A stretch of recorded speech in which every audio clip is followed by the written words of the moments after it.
Hai semua. Okey, kali ini kita akan mula dengan bab 6 iaitu sokongan pergerakan dan pertumbuhan. Jadi standard kandungan yang pertama ialah sokongan pergerakan dan pertumbuhan haiwan. Dalam video ini kita cuma akan lihat dua sahaja standard pembelajaran iaitu yang pertama menjelaskan jenis sokongan pada haiwan dengan contoh. Dan yang kedua menghubung kaitkan saiz rangka luar dengan pertumbuhan. So dua sahaja, sedikit saja video ini kali ini ya.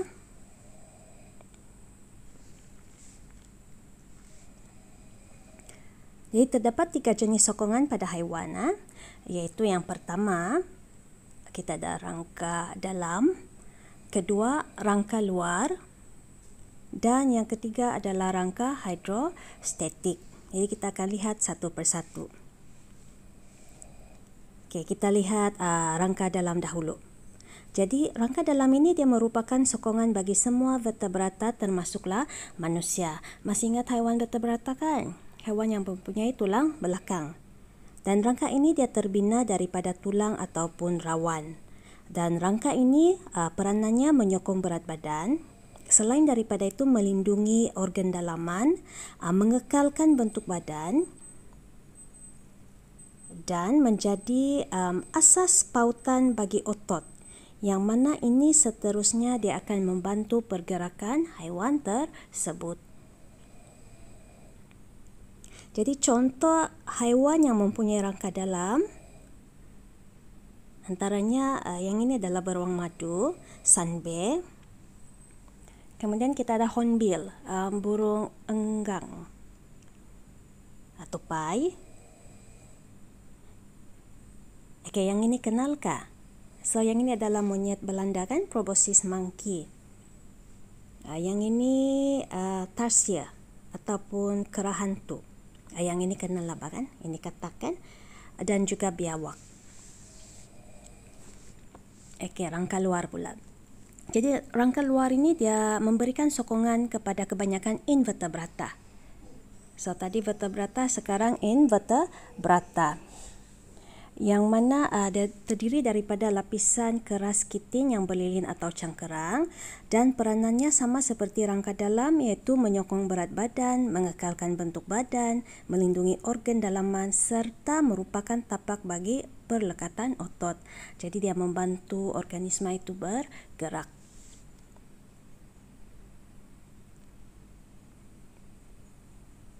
Okay, ini adalah contoh haiwan yang mempunyai rangka luar.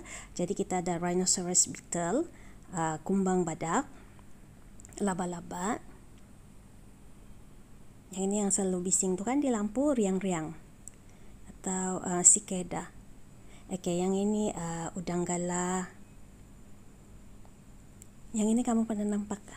Ini adalah belangkas, horseshoe crab.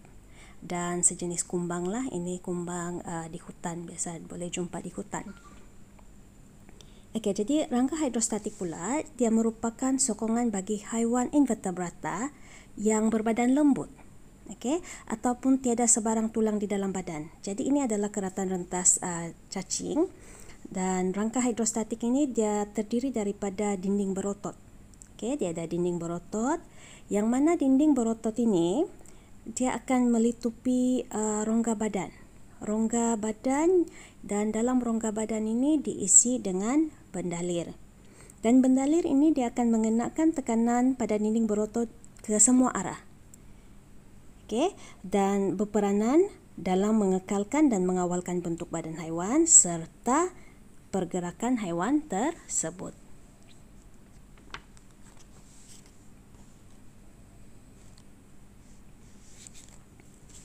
Jadi ini adalah contoh haiwan yang mempunyai rangka hidrostatik.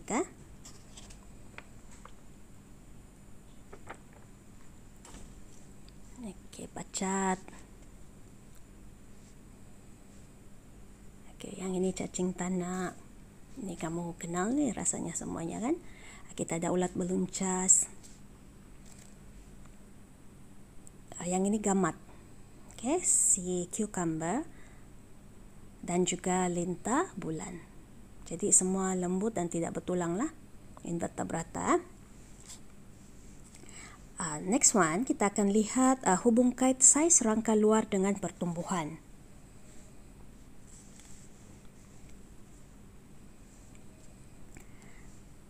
Jadi pertumbuhan suatu organisma ini kita boleh ukur dengan membina graf unit pertumbuhan melawan masa. Jadi pada asasnya, organisma ini dia mempunyai lengkung pertumbuhan yang berbentuk sigmoid macam S ini. Okey, tetapi haiwan dengan rangka luar dia mempunyai lengkung pertumbuhan yang berbeza. Dia bukan berbentuk sigmoid, berlainan. Kita lihat. Jadi rangka luar ini, dia terbina daripada kitin. Yang mana kitin ini bersifat keras dan tidak boleh mengembang. Jadi sifat ini, yang keras dan tidak mengembang ini, dia menghalang pertumbuhan haiwan lah, haiwan yang berangka luar. Okay, so macam mana dia mau membesar itu? Sedangkan ada bahagian luar yang keras. So, untuk mengatasi masalah ini, haiwan ini dia akan menanggalkan rangka luar berulang kali sehingga mencapai peringkat dewasa.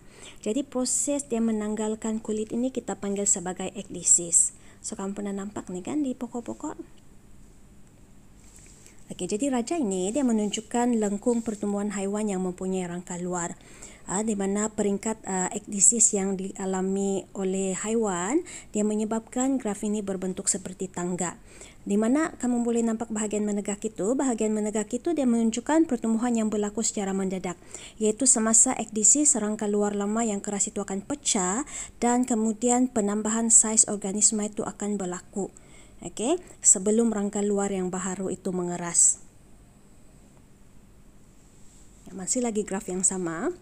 Okey, yang ini bahagian yang melintang ini, yang dilabel sebagai 1, 2, 3, 4 dan 5 ini, dia menunjukkan peringkat pertumbuhan sifar. Maksudnya tiada pertumbuhan langsung yang berlaku. So dia disebut sebagai insta.